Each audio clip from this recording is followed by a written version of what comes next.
Hello everyone, welcome to Avigyan classes. Myself Dr. Vandana Shukla and this is my law session. In this session, this is the second video lecture in which I am discussing about Design Act 2000. In my last video lecture, I discussed about few points related to Design Act which were general, which are mandatory, which are very necessary to know to all of you. As when Design Act got the assent of the President, when Design Act became enforceable, whether it is enforceable in some parts of India or whether it is enforceable in the whole India. So all these things I discussed in my last video. So this is the time to discuss about some new points, some new topics related to Design Act as per Unit 1. So this is a Unit 1. Unit 1's first topic is Introduction to Design Law. Okay, this is the first topic की introduction to design law. कि design law के बारे में हमें basically क्या क्या जानकारी होनी चाहिए. तो जब हम ये टॉपिक पढ़ेंगे इंट्रोडक्शन टू डिजाइन लॉ, इसमें हम पढ़ेंगे व्हाट इज डिजाइन. पहला चीज, ठीक है, हमें ये जानना चाहिए कि डिजाइन क्या है. दूसरा टॉपिक हम पढ़ेंगे हिस्ट्री ऑफ डिजाइन लॉ, कि डिजाइन लॉ की हिस्ट्री क्या है. जैसे at present we are studying, I am teaching you design act 2000, ठीक है. तो क्या ये शुरू से 2000 वाला चल रहा था? ऐसा नहीं है, क्योंकि 2000 वाला मीन्स ये 2000 में बना. तो इससे पहले डिजाइन एक्ट की क्या हिस्ट्री रही, कैसे डिजाइन्स को प्रोटेक्ट किया जाता था, ये हम इसके हिस्ट्री में, इसके बैकग्राउंड में जाकर जानेंगे. एंड थर्ड पॉइंट जो कि इंट्रोडक्शन टू डिजाइन लॉ से रिलेटेड है, that is objective of design act 2000 है, कि हमें डिजाइन एक्ट 2000 का ऑब्जेक्टिव क्या है, उसका पर्पस क्या है, कि why this act came into existence, कि ये एक्ट एग्जिस्टेंस में क्यों आया, what was the importance behind this act. ठीक है, कि what was the importance because of which this act had to enforce in India, ठीक है, बाय द लेजिस्लेटर्स. ठीक, सो हमें ये सारी चीजें पढ़नी है डिजाइन एक्ट के यूनिट 1 के first topic introduction to design law में. तो फर्स्ट ऑफ ऑल हम डिस्कस करते हैं व्हाट इज डिजाइन. तो इन सिंपल वर्ड्स अगर मैं डिजाइन की बात करूं कि डिजाइन क्या है, तो डिजाइन क्या है जब हम पढ़ते हैं तो हमें पता चलता है कि डिजाइन मीन्स हम जनरली क्या चीज लेते हैं कि कोई किसी ने डिजाइन बना लिया, ठीक है, कोई ऐसा फूल पत्ती, कोई प्राकृतिक चित्र, कुछ ऐसा बनाया. That is we call it in a simple words कि दिस इज डिजाइन. बट क्या डिजाइन एक्ट वो सारे डिजाइन को प्रोटेक्ट करता है, ये क्वेश्चन हमारे सामने उठता है.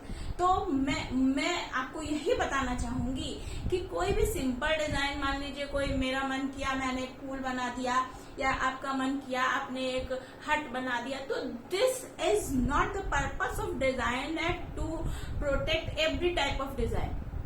ठीक है, कि हर एक डिजाइन को प्रोटेक्ट कर देना डिजाइन एक्ट का पर्पस नहीं है. तो कुछ स्पेशल डिजाइन्स ही डिजाइन एक्ट में रजिस्टर हो सकती हैं. अब हमें जानना होगा कि वो डिजाइन्स कैसी होती हैं.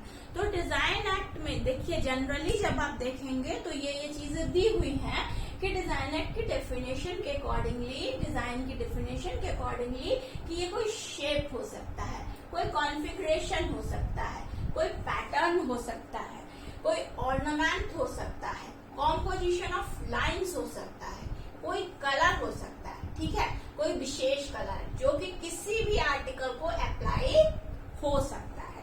इसके अलावा डिजाइन 2 डायमेंशनल भी हो सकती है, 3 डायमेंशनल भी हो सकती है, 2D और 3D.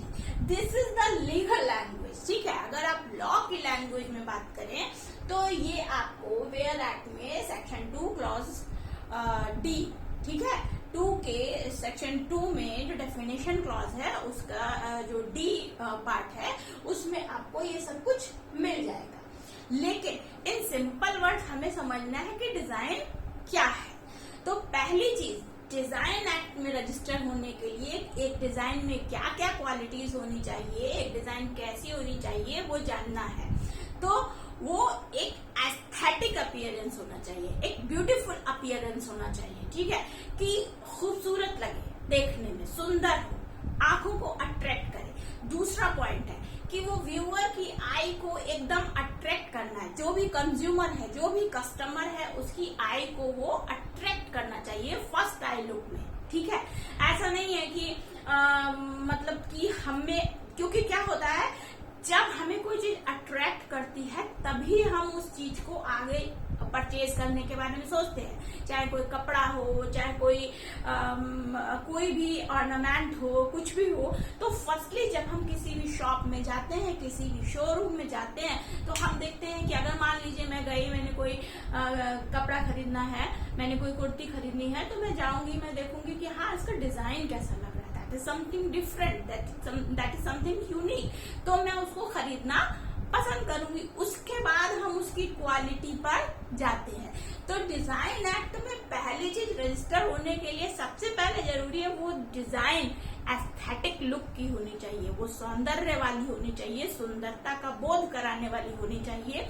इसके साथ साथ वो कुछ यूनिक होनी चाहिए। आंखों को, जो भी खरीदने गया, जो कस्टमर है, जो बायर है, उसको फर्स्ट आई लुक में अट्रैक्ट करने वाला होना चाहिए, ठीक है। मान के चलिए, फॉर एग्जाम्पल मैं आपको एक एग्जाम्पल देती हूँ, डिजाइन एक्ट कैसी डिजाइन्स को रजिस्टर करता है, ठीक। फॉर एग्जाम्पल हम जब कुछ डिफरेंट टाइप ऑफ डिजाइन बनाते हैं तो वो डिजाइन एक्ट में रजिस्टर होती है। तो कैसी different type of design, for example एक बॉटल का मैं एग्जाम्पल देती हूँ, मैंने क्लास में भी दिया था कि एक bottle is a general concept, ठीक है। बॉटल क्या है, एक जनरल कॉन्सेप्ट है, और उस कॉन्सेप्ट के थ्रू क्या है कि उसमें हम कोई भी लिक्विड भर सकते हैं, ठीक। आप कोई बिस्लरी का बॉटल ले लीजिए, आप कोई भी पानी का बॉटल परचेज कर लीजिए जिसमें आप कोई भी लिक्विड रख सकते हैं, ठीक है। तो bottle is a general concept. उस बॉटल का भी हालांकि एक डिजाइन है, लेकिन that is not that will not be registered in design act. एक जनरल कॉन्सेप्ट में बॉटल को डिजाइन एक्ट में रजिस्ट्रेशन की जरूरत नहीं है, लेकिन अगर उसी बॉटल को हम कुछ स्पेशल लुक दे देते हैं, फॉर एग्जाम्पल हम जैसे आप कह सकते हैं, जैसे कोको कोला आप जब परचेज करते हैं तो उसका बॉटल देखते हैं तो that is of some different look, कि जो बॉटल का वो डिफरेंट लुक है वो उसमें रजिस्ट्रेशन पाएगा। मीन्स टू से जनरल कॉन्सेप्ट में जो बॉटल है वो डिजाइन एक्ट में रजिस्ट्रेशन की उसको जरूरत नहीं है। जो स्पेसिफिक कुछ स्पेशल हुआ, कुछ उस बॉटल के साथ आपने, उस कंपनी ने, उसने जिसने भी बनाया उसने कुछ स्पेशल कर दिया, उसको समथिंग डिफरेंट कर दिया, तो वो डिफरेंट अपीयरेंस डिजाइन एक्ट में रजिस्ट्रेशन उसका होगा। इसी तरह से एक और एग्जाम्पल है, we can take the example of the एक बॉडी लोशन आता है बोरोप्लस, ठीक है। तो जब when we see the bottle of that body lotion we find कि दैट इज समवट डिफरेंट, थोड़ा सा टेढ़ी मेढ़ी करके, मीन्स उसको एक अलग लुक दिया गया है।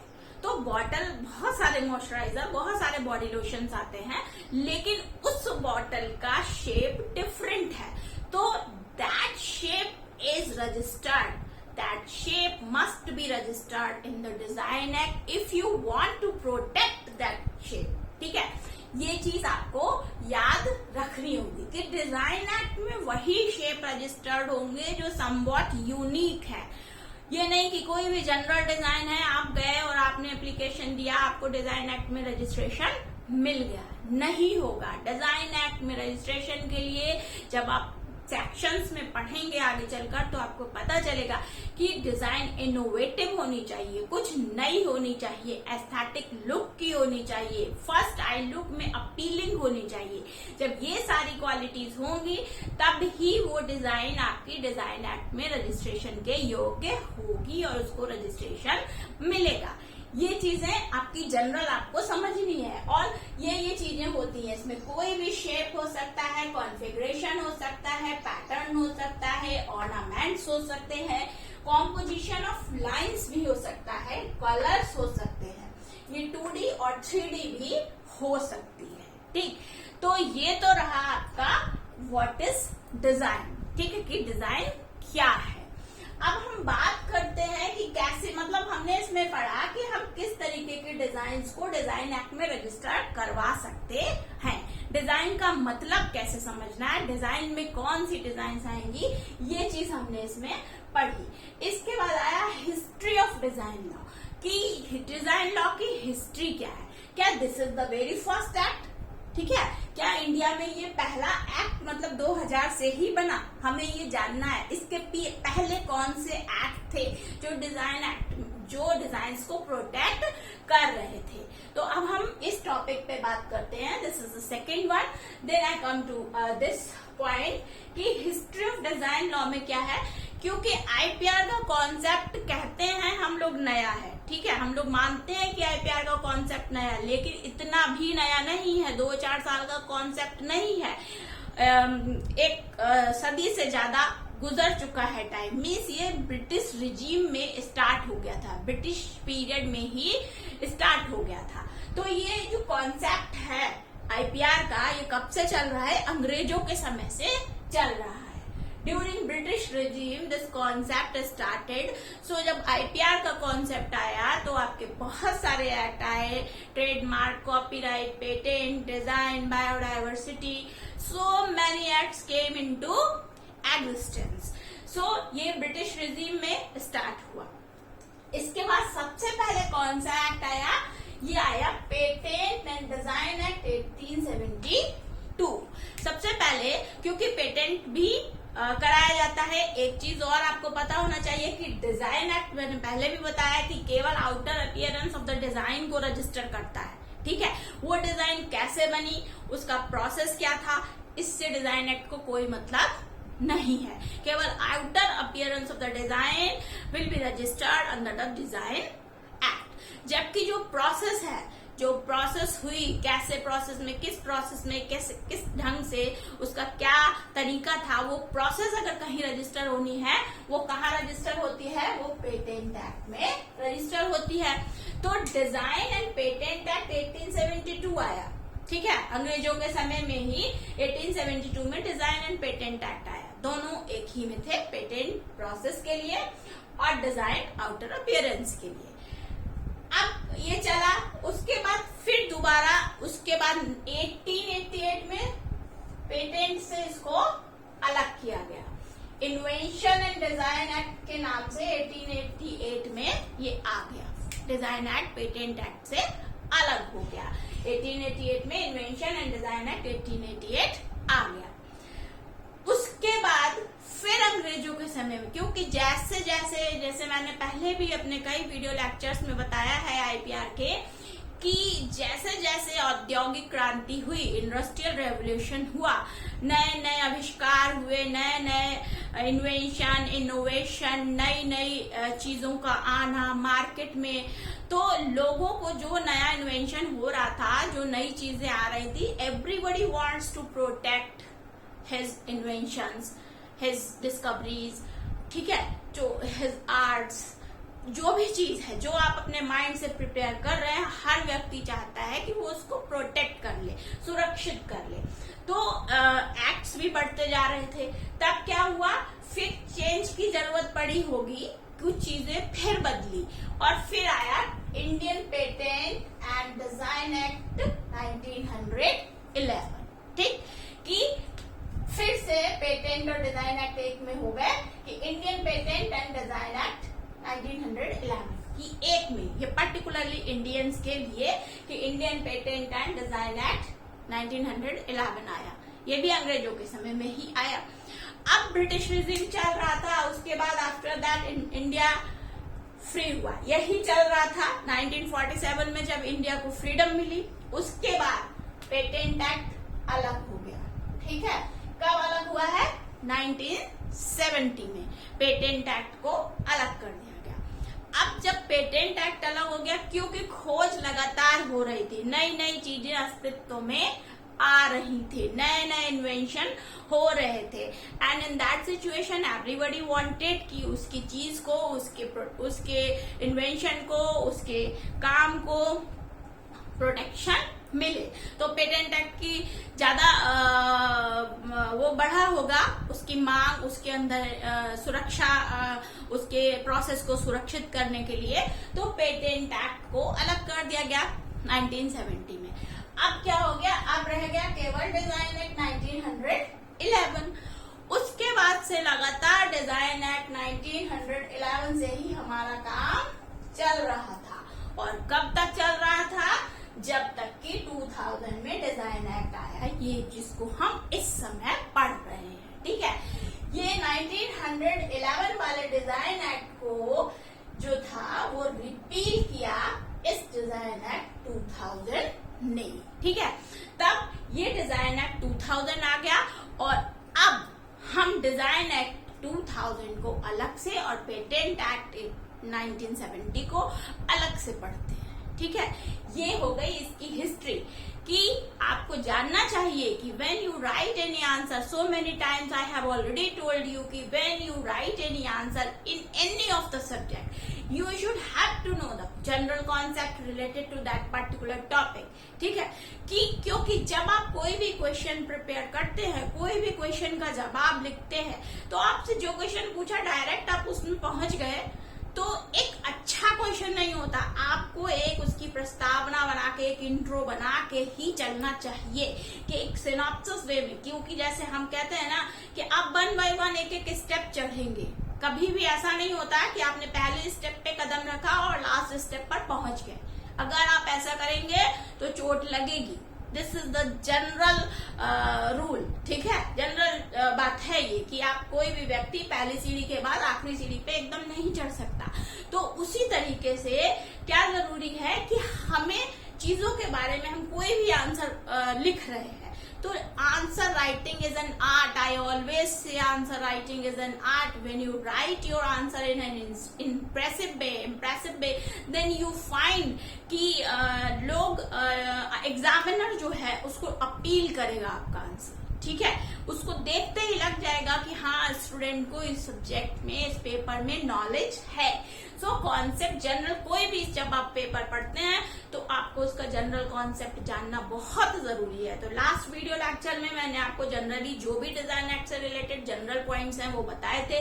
इस वीडियो लेक्चर में मैंने आपको डिजाइन लॉ का इंट्रोडक्शन, जो यूनिट 1 का फर्स्ट टॉपिक है, उसमें बता दिया कि डिजाइन क्या है एज पर डिजाइन एक्ट। हम डिजाइन एक्ट में क्या रजिस्टर करवाते हैं, डिजाइन एक्ट में जो डिजाइन रजिस्टर होती है उनमें क्या क्या क्वालिटीज होनी चाहिए। इसके बाद हम हिस्ट्री पे आए, तो मैंने आपको बता दिया कि आप ये जो कॉन्सेप्ट है आईपीआर का, क्योंकि अंग्रेजों के समय से चला आ रहा है, तो ये during regime of British India, ठीक है, तब से है। तो सबसे पहले पेटेंट एंड डिजाइन एक्ट 1872 आया, इन्वेंशन एंड डिजाइन एक्ट 1888 आया, इसको रिपील करके। इसके बाद Indian patent and design act 1911 आया। उसके बाद पेटेंट एक्ट को आफ्टर इंडिपेंडेंस अलग कर दिया गया 1970 में, और डिजाइन एक्ट 1911 रह गया। अब तक, अभी तक 2000 तक, सन 2000 तक हमारा काम किससे चल रहा था, डिजाइन एक्ट 1911 से, जो अंग्रेजों के समय में बना था।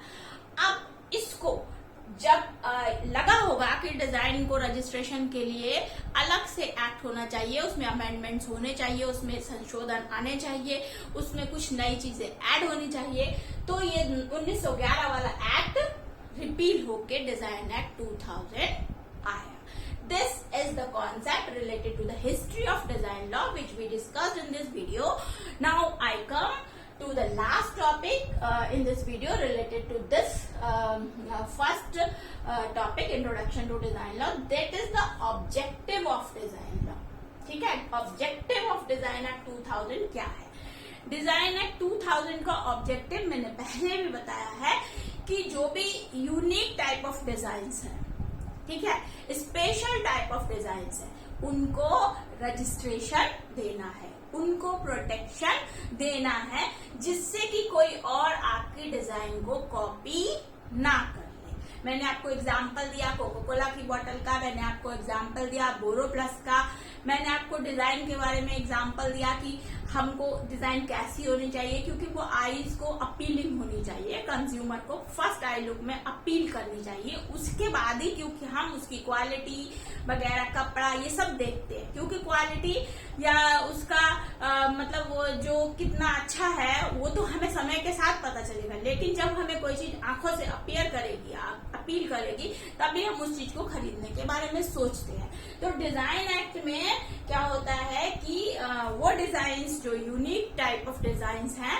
उनका रजिस्ट्रेशन होता है। ठीक है, this is the objective of design act 2000 की unique type of designs must be registered under this act so that that type of designs can be protected. इसके अलावा क्या है कि ये एक्ट जो है केवल external aspect of a design register करता है। मैंने पहले भी बताया था कि प्रोसेस रजिस्ट्रेशन डिजाइन एक्ट में नहीं होता।